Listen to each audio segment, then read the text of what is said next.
और अभी ऐसे ही चलेगा। तो आज आप हमको कुछ श्राप वगैरह नहीं देंगे, उस दिन आप दे रहे थे हम विजिट करें, आपको रहने खाने की व्यवस्था सब कुछ मेरे तरफ से मिलेगी।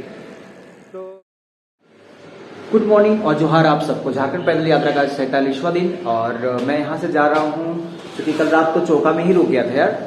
प्रॉब्लम हो गई थी मेरे साथ कि पलना जब डैम में गया था तो वहाँ पे रुक गया था थोड़ा सा एंजॉय करने के लिए सनसेट को, बट सनसेट तक रुका नहीं। फिर वहाँ जब वापस निकला गाँव से तब थोड़ा थोड़ा धीरे धीरे चलते चलते चौका पहुंचा। चौका जहाँ जो सरायकेला खारसवा की ओर जाती है रास्ते में, अभी आगे जाकर के आपको चौक दिखाऊंगा।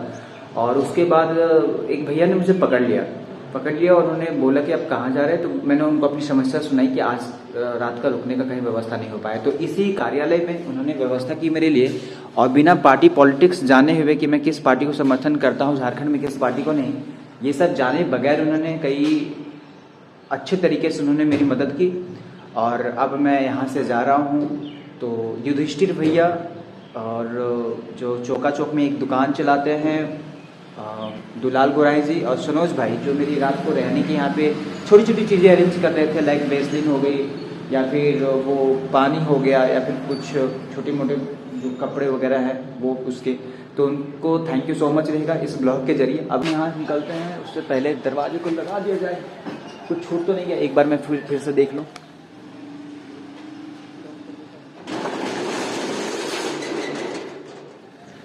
लॉक कर दिया, उतर रहा हूँ यहाँ से और मिलते हैं आपको चौका चौक। इस सरायकेला का इचागढ़ विधानसभा है और चांडिल प्रखंड। तो अब हम चलते हैं चांडिल डैम की ओर और ये है रास्ते। रांची यहाँ से 85 किलोमीटर, कांड्रा यहाँ से 21 किलोमीटर, जमशेदपुर 36 किलोमीटर। तो आज की जो मेरी फाइनल डेस्टिनेशन होगी वो है कांड्रा या उसके आसपास।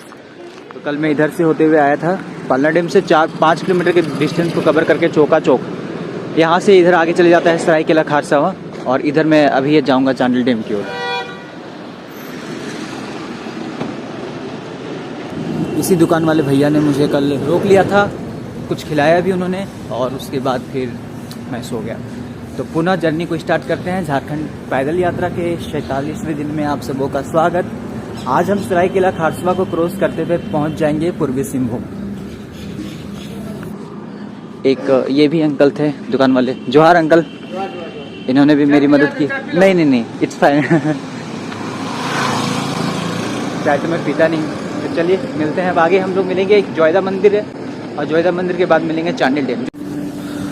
तो फाइनली मैं 4 लाइन को पकड़ चुका हूँ जो कि जमशेदपुर निकालती है ये रास्ते। चांडिल डैम की पहाड़ी और जो भी घाटी है वो मुझे दिखने स्टार्ट हो गई है। फिलहाल मैं जायदा मंदिर जा रहा हूँ। मैं चाहता हूँ कि उस मंदिर में पहुँचने के बाद मैं आपको उसके इतिहास के बारे में जिक्र करूँ, बट हाँ, ये वही प्लेस है जहाँ पे कल मैं रात को रुकने वाला था। उस मंदिर में एक अघोरी भी रहते हैं, अघोरी जो एक सन्यासी भी हैं। हरिद्वार में उनसे मुलाकात हुई थी हमारी, तो मुझे आमंत्रण किए थे कि आप कभी भी आएँ जायदा मंदिर तो आप वहाँ पे विजिट करें, आपको रहने खाने की व्यवस्था सब कुछ मेरे तरफ से मिलेगी। तो कल रात माता देवड़ी ने तो प्रोग्राम बनाया था मेरे लिए वहाँ पे मैं जाऊँ, बट ये मैं अपने वजह से यहाँ पे रुक गया यार। खैर अभी मैं उनसे मुलाकात कर लूँगा। आज मॉर्निंग की बहुत सारी बातें होंगी उनके साथ, और उसके बाद फिर मैं इतिहास के बारे में उस मंदिर के इतिहास के बारे में बताते हुए चांडिल डैम, और चांडिल डैम से होते हुए मैं जमशेदपुर की ओर चले जाऊँगा। रास्ते में ये मिल गया था तो मैंने सोचा कि इस बोर्ड को भी कवर कर लूँ। बहुत इंपॉर्टेंट बात लिखी गई है, रास्ते का प्रथम अधिकार हाथियों को दे। बहुत सही लिखा गया है, वन है तो जन है, इतना माने आप।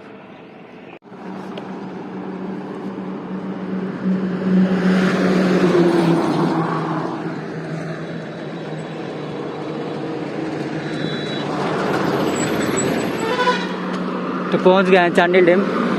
इस रास्ते से आपको चांडिल डैम जाना है। अगर आप चांडिल डैम जाना चाहते हैं, Swarnarekha multipurpose project Chandil dam, water resources department, government of Jharkhand, तो इधर इस रास्ते से आप जा सकते हैं। आगे चल करके आपको चांडिल का डिप्लोमा इंस्टीट्यूशंस भी मिलता है, बट मैं फ़िलहाल इस रास्ते से होते हुए जाऊंगा क्योंकि मुझे जायदा मंदिर पहले जाना है, और उधर से गाँव होते हुए चांडिल डैम की ओर मुड़ूंगा। पहुंच गए हैं हम जायदा मंदिर के पास। एक और मंदिर जो पहाड़ों के बीच में बसा हुआ है, यह है स्वर्णरेखा बैंक, स्वर्णरेखा नदी, और वो आगे रहा आपका जायदा मंदिर, जैसे कि अभी आप देख पा रहे होंगे। और धूप के साथ साथ यहाँ कुहासा है जिसकी वजह से क्लियरली आपको क्रिस्टल ही दिखाई नहीं दे रहा होगा, बट ये बड़ा खूबसूरत सा लगता है। स्वर्णरेखा नदी काफ़ी गहरा है ये। अभी बाढ़ का सीज़न नहीं है तो इतना भारी भरकम दिखता है। अब बाढ़ का सीज़न हो तो सोचिए क्या लगेगा। जिस रास्ते से मैं गुजर रहा हूँ ये रास्ता पूरा पानी जलमग्न हो जाता है उस वक्त। वो रहा। पहुँच गया हूँ जायदा मंदिर, और ये है जायदा मंदिर। काफ़ी भक्तिमय ऑरा है यहाँ का, और कई सारी कहानियाँ इस जायदा मंदिर में। तो यहाँ पे 2 राजाओं की वजह से इस मंदिर बना था। खारसावा के जो राजा थे, राजा जयदेव सिंह, महाराजा जयदेव सिंह, वो जब शिकार उकार करने के लिए खारसावा के पहाड़ों से इधर आते थे तो जयदा बाबा का उनको कृपा हुआ था और उनको सपना आया था। तो उन्होंने यहाँ के मतलब ईचागढ़ के राजा विक्रमादित्य देव से बात की थी, और बात करने के बाद 18वीं से 19वीं सदी में इस मंदिर का निर्माण होता है। तो ये वही मंदिर है बिल्कुल। चूँकि भोलेनाथ जी का मंदिर है तो यहाँ पे काफ़ी भीड़ लग जाती है सावन के वक्त, और एक तरह का ये तीर्थ स्थल ही है यहाँ पे, क्योंकि स्वर्णरेखा रिवर के किनारे इस मंदिर का बसना काफ़ी खूबसूरत एहसास देता है। ज़्यादा मंदिर आने के पीछे रीज़न था, जो अघोरी बाबा मुझे मिले हुए थे हरिद्वार में। उन्होंने मुझे निमंत्रण दी थी, बेटा कभी भी ज़्यादा मंदिर आओ तो मुझसे मिलो। और मैंने देखा था ये मंदिर, बट कभी आया नहीं था। आज सौभाग्य प्राप्त हुआ उनसे मिलने का, तो मैं उनके आश्रम में जा रहा हूँ मिलने के लिए। और ये यहाँ पे धारण बैठे रहते हैं, दिखता हूँ मैं भी। अच्छा बाबा मिल गए, प्रणाम बाबा। मस्त रहो, आनंद रहो, चकाचक रहो। तो अभी इनसे मिला हूँ, अभी बैठूंगा मैं इनके साथ और उसके कई सारी बातें होंगी, फिर आपको अपडेट दूंगा मैं। चलिए, तो अभी इनके आश्रम में पहुँच चुका हूँ, और मज़ेदार बात ये है ना कि ये अभी मुझे पहचान लिया कि अरे हाँ याद आया तुम मुझे। और बाबा का भी अपना यूट्यूब चैनल है, तो हम लोग साथ में लगे हुए हैं शूट करने में। आप मुझे कैसे पहचाने? अभी जैसे याद आया मैं तो मतलब मैंने आपको पहचान बताई अपनी। हाँ, पहचाना जाता है। देखा हुआ आदमी को जब देख लिया जाता है तो उसमें पहचान आना जाता है। ये है। अभी बस झारखंड पैदल यात्रा के दौरान मुझे याद आया कि बाबा के पास जाते हैं। बाबा मुझे मिल गए, लिटरली मुझे उनसे वही ज्ञान मिल रही है जो ज्ञान मैं वहाँ पे लिया था, और बहुत कुछ मैंने सीखा था। एक गुरु के रूप में इनको मैं जानता हूँ अभी, इसलिए मैं नीचे बैठा हूँ पर ऊपर बैठे हुए, और अभी ऐसे ही चलेगा। तो आज आप हमको कुछ श्राप वगैरह नहीं देंगे? उस दिन आप दे रहे थे हमको। नहीं, श्राप देने का काम नहीं होता है। हो सके थोड़ा बहुत हम लोग डांटते हैं, वो अलग है। उसी को आदमी गाली के रूप में यूज कर लेता है कि बाबा जी गाली गोलज करते हैं। बाबा जी गाली गोलज नहीं करते हैं। हो सकता है कुछ भूल करे तो उसको डांटा जाता है। तुम कैमरा लेके मान लो कोई मीटिंग वगैरह चल रहा है, उस समय किसी को डिस्टर्ब करो तो उस समय आदमी तुमको डांटेगा, ये माने सत्य है। तो फ्री टाइम, फाका टाइम में कोई भी महात्मा से तुम बात करो तो फिर समय सही बात करेगा तुमसे। तो जैसे कि मैंने आपको बताया कि बाबा का भी यूट्यूब चैनल है, और यूट्यूब चैनल बनाने का माध्यम इन्होंने इसलिए चुना ताकि अपने ज्ञान को ज्यादा से ज्यादा प्रचार प्रसार कर सके। तो बाबा से जानते हैं आपके यूट्यूब चैनल का नाम क्या है, आप बता दीजिए। जयदा मंदिर ब्लॉग्स। जयदा मंदिर ब्लॉग्स, हाँ, उसके नाम पे मेरे आईडी चलता है जी। बनाते बनाते हम लोग को समझा नहीं था कि यही नाम हमको आगे तक लेके जाना पड़ेगा। जानता था हम नाम कुछ सुधार के और बढ़िया से बनाता। बाकी बनाते बनाते हम लोग जयदा मंदिर ब्लॉग्स जब बनाया तो उसी चैनल पे अभी तक चल रहा है, और हम वही चैनल में चलाते रहूंगा। तो मेरे जो भी सब्सक्राइबर फॉलोअर्स देखे हुए हैं, जैसे कि मैंने इनको अपना गुरु बनाया, तो जाहिर सी बात है छोटी मोटी चीजें तो नहीं कर रहा हूँ मैं, और कहीं ना कहीं इन्होंने भी मुझे इंस्पायर किया है इस यात्रा को करने से पहले। और कहते हैं ना भगवान वो लिखते हैं सब कुछ, है ना बाबा? हाँ, पहले से पूर्व निश्चित होता है। तो ये पूर्व निश्चित था कि मैं हरिद्वार जाऊं, बाबा के दर्शन करूं, मैं इनको अपना गुरु बनाऊं, इनसे कुछ सीखूं चीजों के बारे में और लोगों तक पहुंचाऊं। बट इसके साथ साथ आप बाबा की भी बातें सुने इनके यूट्यूब चैनल में जाकर के, आपको बहुत कुछ जानने को मौका मिलेगा, क्योंकि दिन ब दिन हो सके ये अपने वो जो ज्ञान जो है ना वहाँ पे प्रसारित करते रहेंगे। तो पहला सुबह जगना है तो जगना है। जगने के बाद जग के उठ के बैठो तो हाथ थैली को ऐसा ऐसा कुछ देर के लिए रगड़ लो, फिर आंख में ऐसा बैठा लो, फिर कंबल छोड़ के आसन छोड़ के बाहर निकल जाओ। लेटरिंग बाथरूम करने के बाद थोड़ा ही देर से, आधा घंटा, 10 मिनट, 20 मिनट, 1 घंटा, 3 घंटा, तुमको समय जितना मिले उतना योगा करो।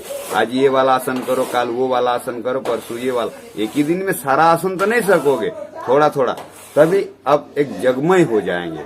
जब योगा में जगमय हो गए तो समझ लीजिए आप अमर हो गए, निरोग हो गए। योगा का इतना पावर है। धन्यवाद। वीडियो के साथ साथ अब आपके मन में जो अवधारणा होंगी थोड़ी गलत और टेढ़ी मेढ़ी, मुझे लगता है कि आपकी वो क्लियर हो चुकी होगी। जिस प्रकार से ये ज्ञान दे रहे हैं आपको भी, मुझे भी बिल्कुल बेशक ऐसे ही ज्ञान दिए थे और मैं ये चीज़ें पहले से ही जानता था, बट इन्होंने उस चीज़ को और थोड़ा सा क्लियर कर दिया। बोला बेटा ये जो फ़ोन तुम यूज कर रहे हो ना, ये एक मशीन है जिसको सिर्फ तुमको यूज करना चाहिए, मशीन तुमको यूज ना करे, ये चीज़ तुम याद रखना। तो ये जब मुझे ये सब चीज़ बताए थे और ये आपको शायद ही आजकल कोई टीचर प्रोफेसर भी बताए, तो उसी टाइम से मैंने इनको अपना गुरु मान लिया था। मेरे अहोभाग्य कि मैं पधारा हूँ फिर से गुरु जी आपके यहाँ पे। आशीर्वाद है बेटा, तुम बना रहोगे जी। तो मुझे पता है आप इनके आसपास के जो भी चीज़ें वो देखना पसंद करेंगे, तो थोड़ा सा मैं दिखाना चाहूँगा क्योंकि मैं ज़्यादा छेड़खानी नहीं करता हूँ चीज़ों से। फिर भी ये त्रिशूल है और यहाँ पे अग्निकुंड है, ये अग्निकुंड है इनका, कुमंडल है, आप वहाँ पे कुमंडल देखें। उसके बाद फिर ये चिमटा है जिनसे वो आग प्रज्वलित करते और निकालते हैं, बेग है। आप हरिद्वार के बाद फिर कहीं गए? नहीं, हरिद्वार के बाद कहीं नहीं गया है। हरिद्वार के बाद फिर हमारा जो कुंभ आ रहा प्रयागराज में, वहीं पर चला जाएगा। अच्छा अच्छा, तो फिर अब हम मिलेंगे गाइस प्रयागराज में जो कुंभ होगा उसमें। तो गाइस अब फाइनली बाबा से यहाँ से मैं विदा लेता हूँ, बाबा के यहाँ से, इस जायदा मंदिर से। इनसे मुलाकात करके मुझे बहुत अच्छा लगा और मैं अब अपने गुरु जी से थोड़ा आशीर्वाद चाहूँगा। मुझे आशीर्वाद दे कि मैं पूरा झारखंड पैदल यात्रा को अच्छे तरीके से करूँ, ज्ञान अर्जित करूँ खूब सारा। आशीर्वाद है बेटा, मनोकामना पूरा हो जाए तेरा।